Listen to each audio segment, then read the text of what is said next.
The results are in. It's a 99.9% match. No, it can't be. It is. This changes everything. The mansion had 41 rooms. Moon Se-rin used 3. The rest existed for the same reason the chandelier existed, and the grand staircase, and the floor-to-ceiling windows that turned the Seoul skyline into a painting he never stopped to look at. They existed to communicate something to the men who entered through the front door. Men who arrived with ambitions, with grievances, with requests dressed up as loyalty. The marble said, "You are small here." The silence said, "I was here before you arrived, and I will be here when you leave." The sheer, unbroken scale of the place said everything Moon Se-rin had never needed to say aloud. He had bought it 12 years ago, not because he wanted a home, but because a home was the correct next move. An empire needed an address. Power needed a shape that other powerful men could recognize and measure themselves against. He had furnished it accordingly: cold materials, clean lines, nothing soft, nothing that invited a person to stay longer than their business required. He did not think of it as lonely. He did not think of it as anything. By 6:15 every morning, Se-rin was already at the long table in the east-facing room he used as a study, working through the night's accumulation of reports before the city had finished deciding whether to wake up. His 2 senior bodyguards, Kong and Oh, were stationed outside the door with the reliable stillness of structural columns. They did not speak unless spoken to. They did not eat until he had eaten. In 12 years of service, neither man had once asked him how he was. This was not negligence. It was the culture he had built, brick by deliberate brick. From the first day, he took control of the organization and understood that the men watching him were also measuring him. He had never given them a measurement they could use against him. Grief, sentimentality, doubt. These were not character traits in Se-rin's world. They were intelligence leaks. A man who flinched told his enemies exactly where to aim. He moved through the mansion each day the way water moves through a closed system, efficiently, continuously, without friction. Down the staircase at the same hour. Through the foyer without pausing. Across the marble floors that reflected his silhouette back at him, sharp and unbroken, a man with no soft edges and no hesitation. His lieutenants arrived each morning and read the room before they read their briefings. They took their cues from the set of his jaw, the angle of his shoulders, the precise economy of his movements. If he stood at the window, they waited. If he sat first, they sat. No one had ever needed to explain this to them. It was simply the grammar of existing inside Moon Se-rin's orbit. The mansion ran like a hell breath. Everyone inside it had learned, over time, to stop exhaling. It came on a Tuesday, which was unremarkable. Tuesdays at the mansion were the same as every other day, measured, controlled, running on the quiet machinery of Se-rin's routine. The morning briefing. The calls, the documents that required his signature, and the decisions that required nothing more than a look. Kong received the courier package at the front entrance at precisely 10:47 and carried it to Se-rin's study on a silver tray, the way all correspondence was carried, because Se-rin had decided years ago that the manner in which a thing was delivered said something about the seriousness of the man receiving it. There was no return address. No Burgen Saschanesid, no name on the front. Only his, written in a hand he did not recognize, in ink that was careful and deliberate, as though the person holding the pen had taken a long time deciding whether to send it at all. Se-rin noted all of this before he opened it. Inside was a single folded document and a photograph. He read the document first, the way he always processed information, methodically, without expression, giving nothing away to the room. The language was medical. The formatting was standard. The conclusion, printed in clean type near the bottom of the page, was not standard at all. Paternity probability, 99.9%. He read a second time, then a third. The number did not change. He turned to the photograph. She was in her mid to late 20s, photographed in natural light on what appeared to be an ordinary street. Not posed, not staged, the kind of image taken by someone who wanted documentation rather than impression. She was dressed simply. Her posture was straight. Her expression carried the particular composure of a person who has learned to keep their face neutral in uncertain situations. Seirin had seen that expression before. He had worn it himself in the years before composure became involuntary. But it was not her posture or her expression that stopped him. It was the line of her jaw, the set of her eyes, the precise, quiet geometry of a face that did not belong to a stranger, because it belonged, unmistakably, to a woman he had not permitted himself to think about in 20 years. A woman whose name had become, over time, less a memory and more a sealed room inside him, locked not out of indifference, but out of the specific, practiced discipline of a man who understood that some doors, once opened, could not be closed again. He became aware that he was standing. He did not remember rising from the chair. He became aware, a moment later, that he was in the foyer. He did not remember walking there. The tumbler left his hand. The whiskey spread across the marble in a slow, quiet tide. Somewhere behind him, near the foot of the staircase, he heard a sharp intake of breath. He did not turn around yet. He read the number one more time. The chandelier held its light. The mansion held its silence. And Moon Se-rin stood in the center of the life he had built, holding the one document his empire had no protocol for. Yoon Jia had been 6 years old when her mother stopped coming home. She remembered it the way young children remember things that exceed their capacity to process. Not as a narrative with a beginning and an end, but as a collection of sensory fragments that never quite assembled themselves into a complete picture. The smell of her mother's coat, the specific quality of the silence that replaced her, the aunt who arrived 3 days later with 2 bags and a practiced expression of measured sadness, who told Jia that her mother had gone away and that some questions were better left as questions, and who changed the subject with the determined efficiency of someone who had been briefed on exactly how much to say. Jia had been changing the subject back ever since. She began seriously at 17, which was when she understood that the adults around her had not been protecting her from a painful truth so much as protecting themselves from having to deliver one. By 19, she had a folder. By 23, the folder had become a system, labeled, cross-referenced, organized with the particular rigor of someone who has learned that the difference between finding something and not finding it is almost always a matter of method rather than luck. The dead ends were numerous and consistent. Official records listed her mother as a voluntary departure, a woman who had simply chosen, at 28, to walk away from her daughter and her life and leave no forwarding address. Jia had spent years pressing against this version of events and finding it immovable, not because it was solid, but because the people who maintained it were. Doors closed. Sources went quiet.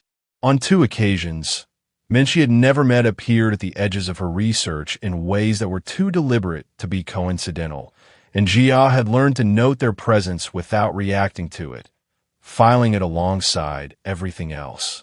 The genetic database had been a last resort dressed as a reasonable next step. She had submitted her sample on a Tuesday evening with the tempered expectation of someone who has been disappointed enough times to stop investing in outcomes. She had told herself it was simply another thread, another corridor that would likely end in a wall. 6 weeks later, the database returned a paternal match with a probability that did not leave room for alternative interpretation. She sat with the result for 9 days before she did anything with it. She verified it through a second laboratory, independently, without telling anyone. Then she built a new folder, thinner than the others, but denser, each page carrying more weight than anything she had accumulated in the previous decade of searching. She did not fill it with accusations or demands. She filled it with the questions her mother had never been permitted to answer, organized in the order she intended to ask them.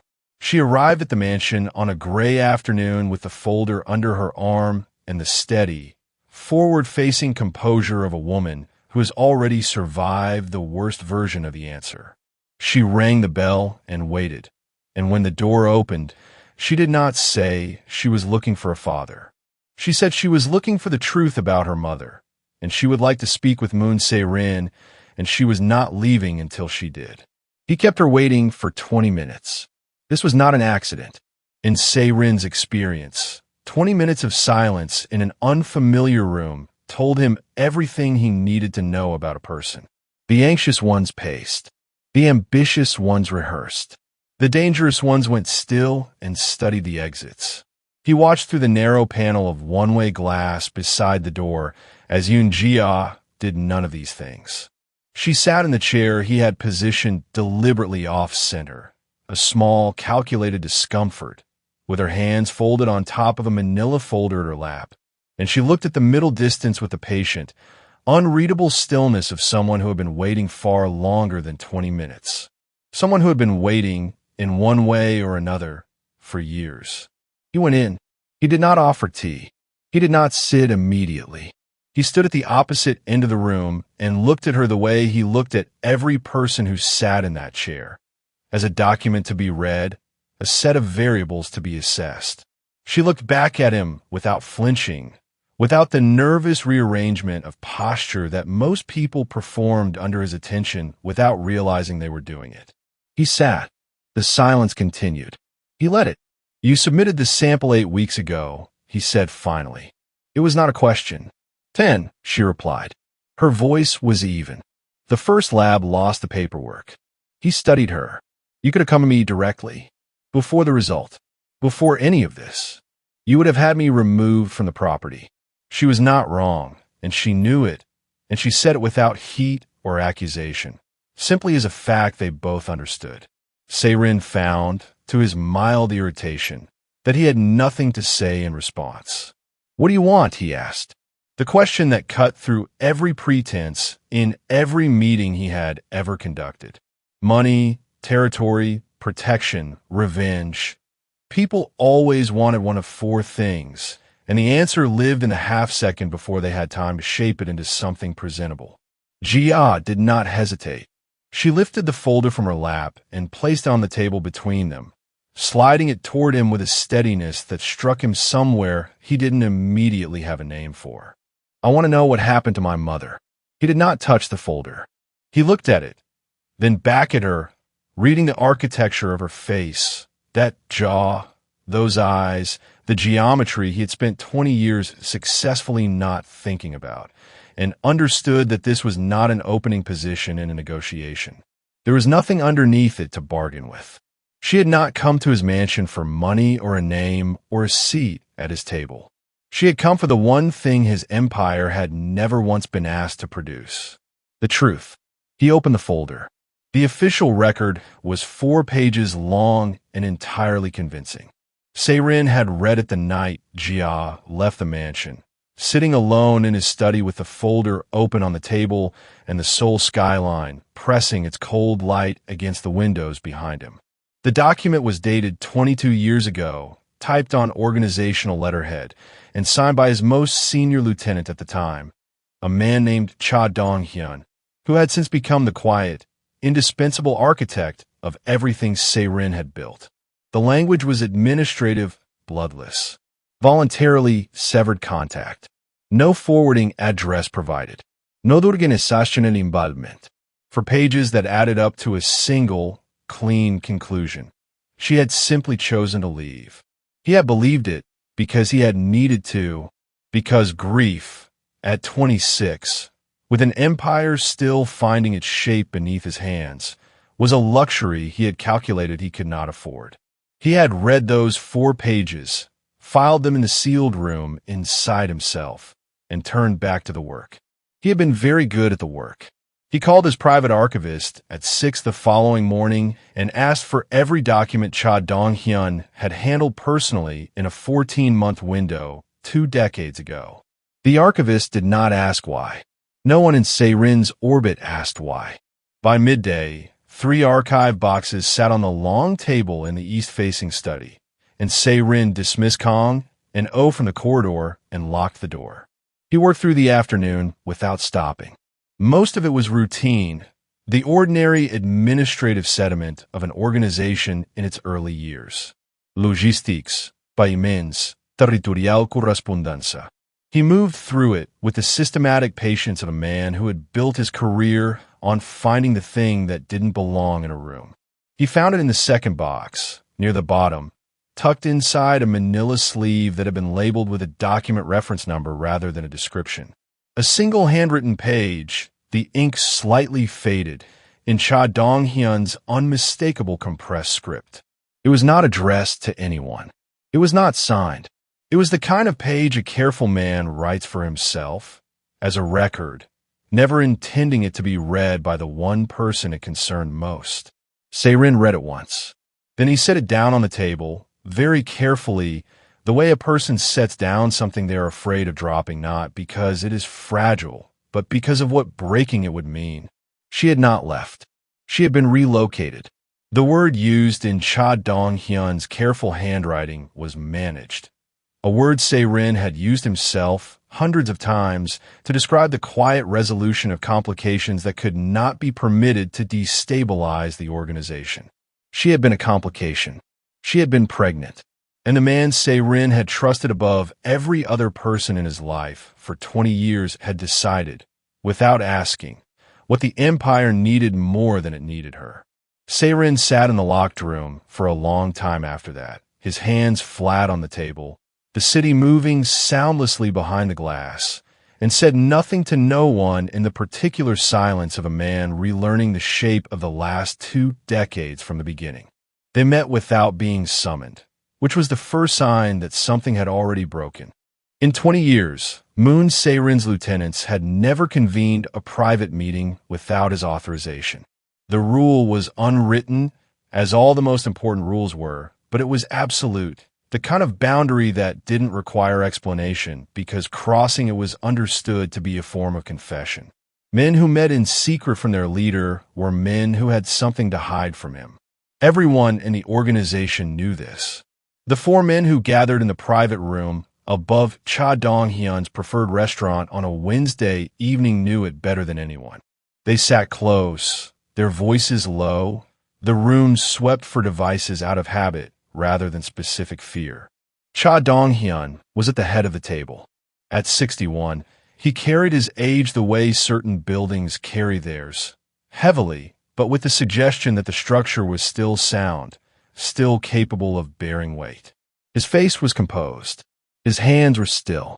Only someone who knew him very well would have noticed that he had not touched his drink. "He's pulled the archive boxes," said the youngest lieutenant, a sharp-featured man named Hyun, whose primary value to the organization was that he knew things before other people knew he knew them. 3 boxes. Personally requested. The archivist flagged it this morning. No one responded immediately. The information settled over the table like a change in air pressure. "He doesn't have the full picture yet," said another man, broader and slower to speak. "The page alone doesn't give him everything. It's circumstantial without the secondary record. He will find the secondary record," Cha Dong-hyun said quietly. It was not a prediction. It was an acknowledgement, delivered in the tone of a man who had spent 20 years quietly dreading a specific Tuesday and had simply woken up to find it was Wednesday instead. He always finds what he looks for. We built him that way. The silence that followed was the kind that gathers weight with every second it continues. Jia's existence had been, until 72 hours ago, a theoretical risk, the distant, manageable possibility that a child no one was supposed to know about might one day surface. They had assessed it periodically over the years and reached the same conclusion each time. The mother was gone, the record was clean, the probability was low. They had been disciplined men making a calculated decision, and they had been right, statistically, for 2 decades. The mathematics had simply changed. "She's not the problem," Hyun said carefully. "She's the key that opens the problem. Without her, he has grief. With her, he has evidence. And with evidence, he has a name," Cha Dong-hyun finished. His own name, sitting at the end of a chain of documents that Se-rin was already, at this very moment, pulling toward himself hand over hand in a locked room across the city. Cha Dong-hyun picked up his drink at last. He did not bring it to his lips. He simply held it, watching the amber liquid settle, and thought carefully about the distance between what Se-rin currently knew and what he was about to know, and how much time remained in between. "We move carefully," he said, "and we move first." It happened on an ordinary street, in the ordinary dark between two pools of lamplight, at the kind of hour when the city is tired enough to stop paying attention. Jia had been walking back from the document archive. She rented space in 3 blocks from her apartment, a place Se-rin did not yet know about, where she kept the years of her search organized in labeled folders she had been adding to since she was 19. She carried nothing valuable. She made no calls. She had spent enough years navigating uncertain terrain to understand that visibility was a form of vulnerability, and she had been careful. She had not been careful enough to account for the fact that someone already knew exactly where she was going. There were 2 of them.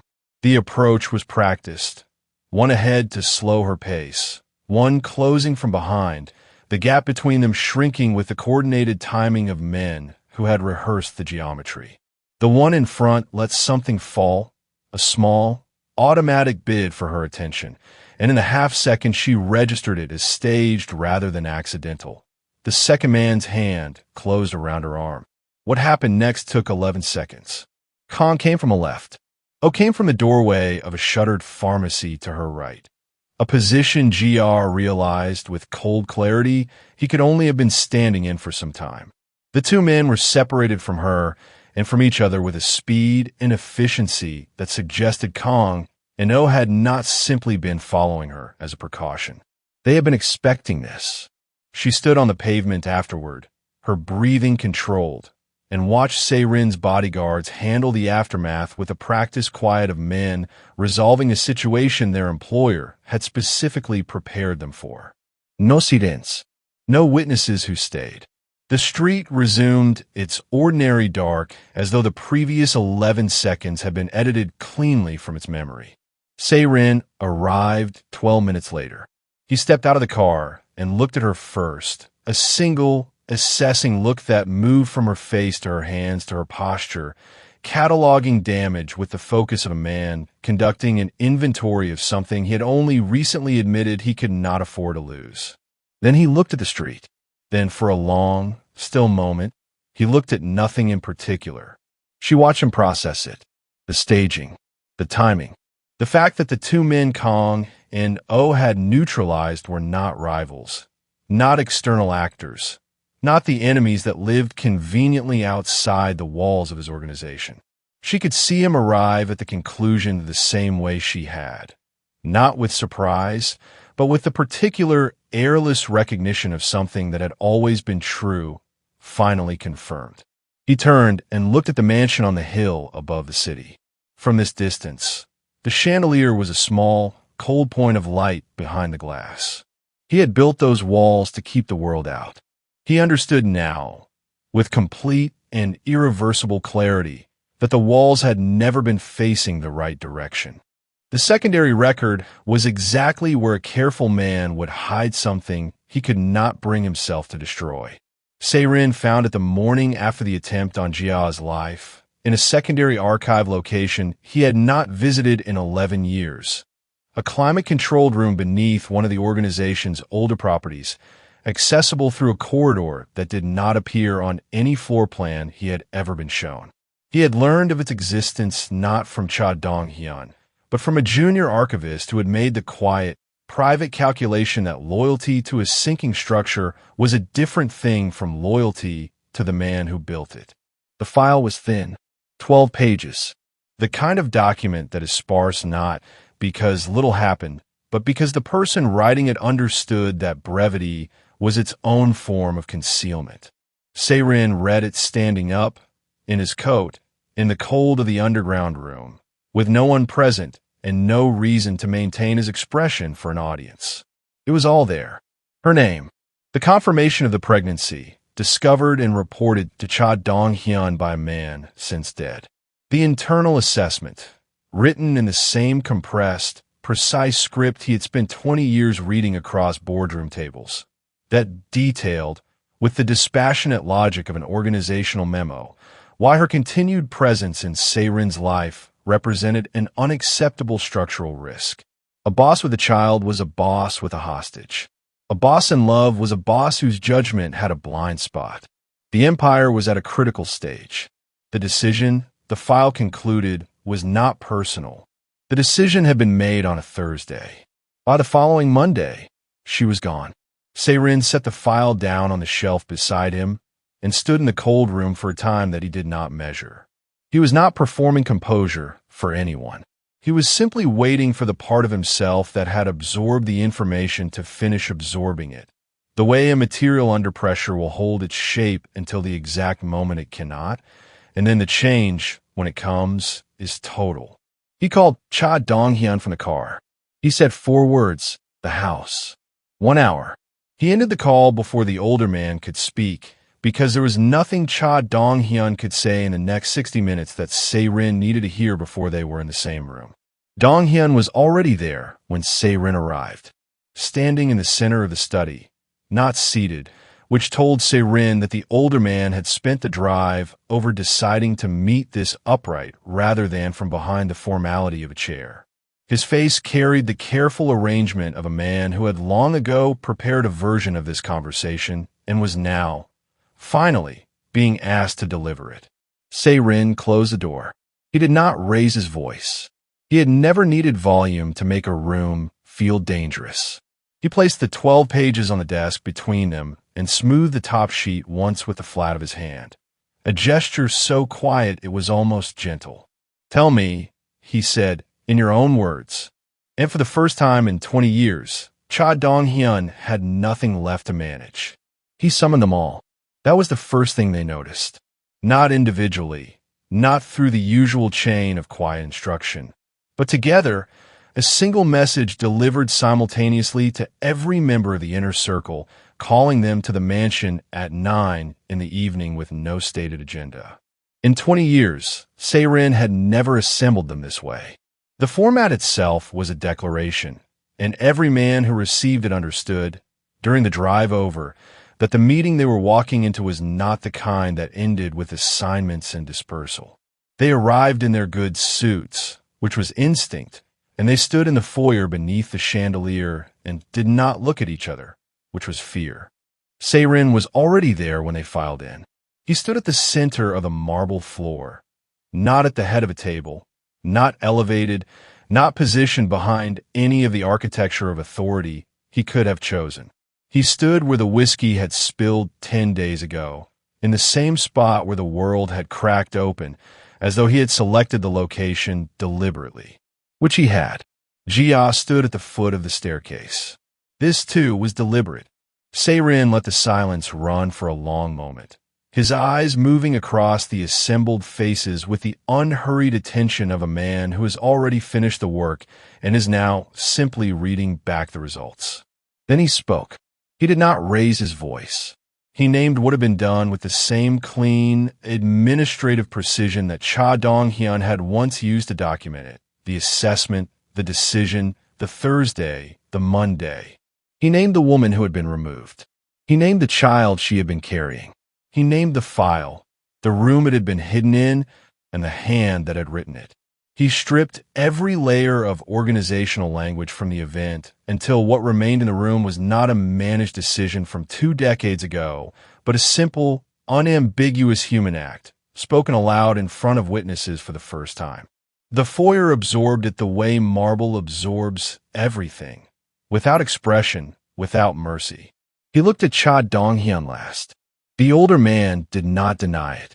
He stood with his hands at his sides and his chin level, and he met Se-Rin's eyes with the exhausted steadiness of someone who has been carrying a specific weight for 20 years and has, on some level, been waiting for the moment he could finally set it down, even if setting it down meant the end of everything he had built alongside it. It was the right decision for the organization, Cha Dong-hyun said. His voice was quiet and entirely without apology. "I would tell you I am sorry, but you would know it wasn't true." Se-Rin looked at him for a long moment. "I know," he said. He turned to Kong and O, who stood at the perimeter of the room, and gave him a single, small nod, the same efficient gesture he had used 10,000 times to signal the conclusion of a meeting. The difference was that this time, when the men began to move, it was not toward the door. It was toward Cha Donghyun. The chandelier held its light. The empire fractured along the line that had always been there, invisible and load-bearing, running directly beneath the man Se-rin had trusted most. The announcements were made without ceremony, which was its own kind of ceremony. Se-rin did not gather the organization for a speech. He did not issue a formal declaration dressed in the language of legacy and succession.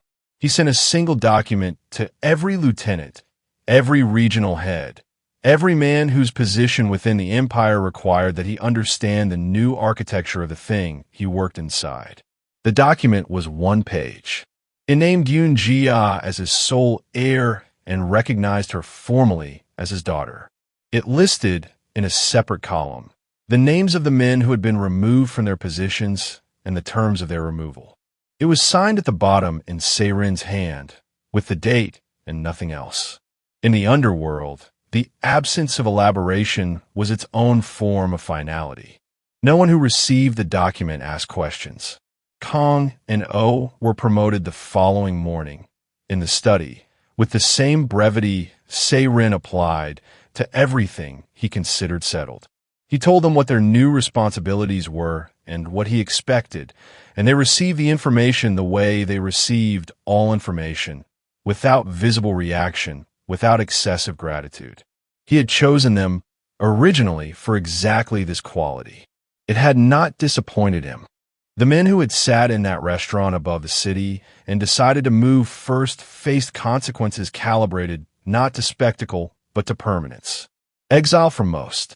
For Cha Donghyun, something quieter and more complete. A removal so thorough that within 30 days, his name existed in the organization's records only in the documents Se-rin had chosen to preserve as evidence of what had been done. He did not have Donghyun killed. He did something the older man would find harder to endure. He made him irrelevant. Jia moved into the mansion on a Friday, which was unremarkable. She took one of the 38 rooms Se-rin had never used, and she furnished it herself, and she did not ask his permission or his opinion, which he found, to his own mild surprise, that he respected without reservation. He found her at the window on her third morning. The long window in the east corridor that faced the city, the one that caught the earliest light before the rest of the mansion had finished deciding whether to wake up. She was holding a cup of tea with both hands, watching the pale wash of morning move across the skyline, and she did not hear him approach until he was standing beside her. The city below was quiet. The glass held the light without drama. There was no lightning, no chandelier casting its cold geometry across the marble, only the simple, unhurried arrival of a morning that had not needed to announce itself. They stood together without speaking, because neither of them had yet built the language for what they were to each other. It was new territory, unmapped, and Se-rin had spent his entire adult life refusing to enter rooms he hadn't already assessed. He stood in this one anyway. Jia glanced at him once, briefly, and then returned her eyes to the city. She did not ask anything of him. She simply made room for him at the window, the way you make room for someone you are willing to be patient with. Not because you have no needs, but because you understand that some things are built slowly or not at all. Se-rin looked out at the empire spread beneath the glass. It was still his. It still ran, still breathed, still moved with the quiet efficiency of a machine that had outlasted the grief that built it. He had not dismantled it. He had simply, at last, stopped mistaking it for a reason to exist. He was not yet a father. He understood this clearly and without self-deception, the way he understood most things. He did not know her coffee order, or her habits, or the specific texture of the childhood she had navigated without him. He did not know how to offer comfort in the ordinary, daily way that fathers were supposed to know instinctively, and he was old enough and honest enough to understand that instinct, in his case, had been replaced long ago by discipline. But he was standing at the window. He had chosen to come here, to this corridor, at this hour, and stand beside her in the pale and ordinary light. For a man who had spent 20 years making the mansion smaller by refusing to inhabit it, it was the longest distance he had ever traveled. The city held its breath for no one. The morning continued its arrival, indifferent and luminous. And Moon Se-rin stood at the window of the home he was only now beginning to understand he had always been building toward. Not the marble, not the chandelier, not the 41 rooms that communicated power to men who needed to be reminded of it. This, a window, a cup of tea growing cold, a daughter who had crossed the city with a folder of questions and refused, with a patience that humbled him, to leave until she had her answers. The empire endured, but it was no longer the most important thing in the room.